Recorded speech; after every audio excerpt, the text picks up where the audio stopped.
Hello दोस्तों, आज हम देखेंगे अलैंगिक प्रजनन के बारे में, जिसे एसेक्सुअल रिप्रोडक्शन भी कहा जाता है। तो अलैंगिक प्रजनन क्या होता है, आइए देखते हैं। देखिए दोस्तों, अलैंगिक प्रजनन जो है, प्रजनन की वह प्रक्रिया जिसमें केवल एक ही जनक जीव के समसूत्री विभाजन द्वारा संतति उत्पन्न होती है। यानी एक ही जीव के द्वारा क्या होता है, संतति मतलब होता है दोस्तों संतान। तो संतान की उत्पत्ति होती है, इसे ही जो है अलैंगिक प्रजनन कहलाती है। और अलैंगिक प्रजनन कहाँ कहाँ हो सकती है, जीवाणु, ईस्ट या कई पौधे जैसे आलू, घास, गुलाब आदि में होता है, जिसमें नर और मादा की भूमिका नहीं होती। मतलब अलैंगिक प्रजनन में नर या मादा की भूमिका की आवश्यकता नहीं होती। एक ही जीव के द्वारा एक अन्य जीव या उनकी संतान जो है उसकी उत्पत्ति हो सकती है। इसे ही अलैंगिक प्रजनन कहते हैं। आइए देखते हैं अलैंगिक प्रजनन कितने प्रकार की होती है। अलैंगिक प्रजनन जो होता है, वो अलैंगिक प्रजनन 4 प्रकार का मुख्यतः होता है। मुकुलन, विखंडन, बीजाणु निर्माण और कलम। तो कलम के बारे में आप सभी में जानते हैं, क्योंकि कलम निर्माण के द्वारा ही कई प्रकार के जो पौधे होते हैं ना, उन पौधों को जो है आप जान रहे हैं, जिन्हें काट करके बीज से अन्य पौधे का जो है तना जोड़ करके उसमें पौधा लगाने का काम किया जाता है दोस्तों। और उसमें एक नए पौधा जो है उग जाता है, इसे ही कलम कहा जाता है। अब विस्तार से समझेंगे बारी बारी से, तो मुकुलन क्या होता है, आइए देखते हैं। देखिए दोस्तों, मुकुलन मुकुलन एक प्रकार का अलैंगिक प्रजनन है, जिसमें एक छोटे से मुकुल, मुकुल मतलब कली, जैसे पौधे का भी छोटा सा तना से कली निकलता है ना, वैसा ही कली से एक संतति जीव बनती है।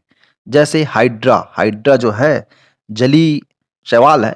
पुनर्जनन की क्षमता रखने वाली कोशिकाओं का उपयोग मुकुलन मतलब मुकुलन के लिए करता है। हाइड्रा के कोशिकाओं में नियमित विभाजन के कारण एक मुकुल विकसित होती है।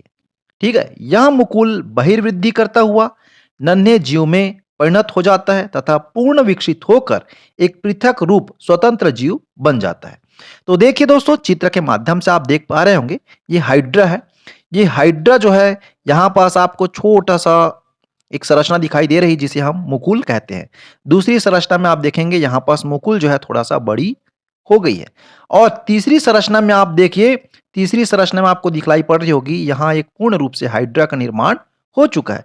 अब यहाँ से अलग होने पर एक नया जीव या एक नया हाइड्रा जो है बन जाएगा। तो ये प्रक्रिया कहलाती है दोस्तों मुकुलन। अब आइए देखते हैं विखंडन क्या होती है। तो देखिए दोस्तों, विखंडन कहें या फिर उसे कहें हम खंडन, ठीक है। खंडन मतलब टूटना, इस शब्द से आपको समझ आ रही होगी। तो एक कोश की जीव में कोशिका विभाजन या खंडन द्वारा नूतन जीवों की उत्पत्ति होती है। नूतन मतलब नए जीव बनते हैं। खंडन के कई विभिन्न प्रकार प्रेक्षित किए गए हैं। अनेक जीवाणु तथा प्रोटोजोआ के कोशिका साधारणतः 2 समान भागों में विभक्त होते हैं। तो प्रोटोजोआ या कुछ जीवाणु हैं, उनकी कोशिका 2 भागों में बट करके अलग अलग 2 जीव बन जाते हैं। जैसे अमीबा, अमीबा जीवों में कोशिका किसी भी तल से विभक्त हो सकता है। तो अमीबा में किसी भी तल से जो है ना, एक नया जीव जो है टूट करके बन सकता है। तो इसमें आप देखेंगे केंद्रक के 2 भागों में विभाजन होता है। पहले जब प्रारंभ होगा तो केंद्रक के भाग जो है विभाजित होंगे। इसके बाद एक अमीबा 2 कोशिका में विभक्त होता है।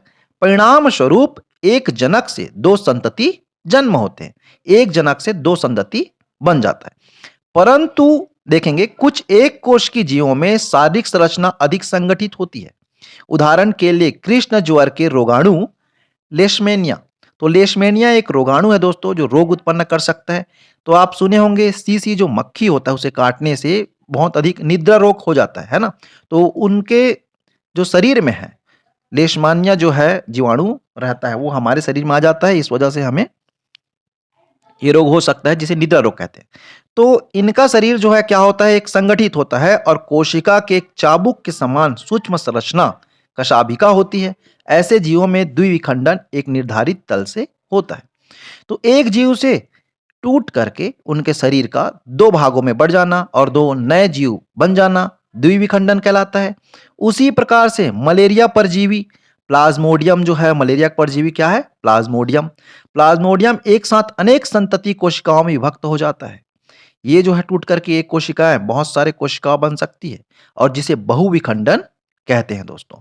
तो एक से दो बनना द्विविखंडन कहलाता है, या फिर ऐसे कोशिकाएं जिनसे एक से बहुत प्रकार की अन्य कोशिकाएं का निर्माण हो सकती है, उसे हम कहते हैं बहुविखंडन। अब आइए देखते हैं ये खंडन किस प्रकार से होती है। तो देखिए दोस्तों, अमीबा में द्विविखंडन। तो अमीबा आपको दिखलाई पड़ रही होगी। जो अमीबा है ना, वो कोशिका जो है किस प्रकार से फैल रही है। तो यहां पास आप देख पा रहे होंगे कैसे इस जगह इनके केंद्रक जो है विभाजित होने की कोशिश हो रही है। दूसरी जगह जो है केंद्रक और ज़्यादा विभाजित हो रही है और इनका शरीर भी विभाजित हो रहा है कोशिका का। और अंतिम में आप देखिए, इनको हम पहला, दूसरा, तीसरा और चौथा चौथा चरण में आप देखिए संतान अमीबा का निर्माण हो जाता है। और ये जो है एक नया अमीबा का निर्माण हो गया यहाँ पर, जो संतति अमीबा कहलाती है दोस्तों। अब आइए देखते हैं बीजाणु निर्माण के बारे में। तो बीजाणु निर्माण किस प्रकार से होता है। इनके द्वारा भी अलैंगिक प्रजनन होते हैं। तो अनेक सरल बहुकोशिकीय जीव जैसे कवक और विभिन्न जनन संरचनाएं पाई जाती है जिन्हें बीजाणु कहते हैं। उदाहरण के लिए एक राइजोपस नामक कवक है। ये ऊर्ध्व तंतुओं पर सूक्ष्म गुच्छ संरचनाओं से बना होता है। ये गुच्छ बीजाणुधानी है जिनमें बीजाणु पाए जाते हैं। तो आपको दिखलाई पड़ रही होगी, ये क्या है? बीजाणुधानी। ठीक है। बीजाणु मुक्त होते हैं तो वायु के साथ तैरते हैं, हवा में जो है वो तैरते रहता है। और बीजाणु के चतुर्दिक एक मोटी सुरक्षात्मक आवरण होती है। तो इसमें जो है मोटी सुरक्षात्मक आवरण आपको दिखलाई पड़ रही होगी, ये जो है आवरण होती है जो प्रतिकूल परिस्थितियों में उसकी रक्षा करती है। बीजाणु अनुकूल आर्द्र स्थान के संपर्क में आने से अंकुरित होकर के नूतन जीव विकसित होते हैं। तो नूतन जीव जो है वो क्या हो जाता है? बना लेता है दोस्तों। और ये बीजाणु फूट जाता है, आपको देख पा रहे होंगे इस जगह किस प्रकार से बीजाणु फूट गया और हवा में फैल जाता है। और फैल करके जब जमीन में फिर पड़ता है तो एक नया जीव जो है, जब नमी जब उसको मिलती है ना, तो एक नया जीव फिर से उससे उत्पन्न हो जाता है।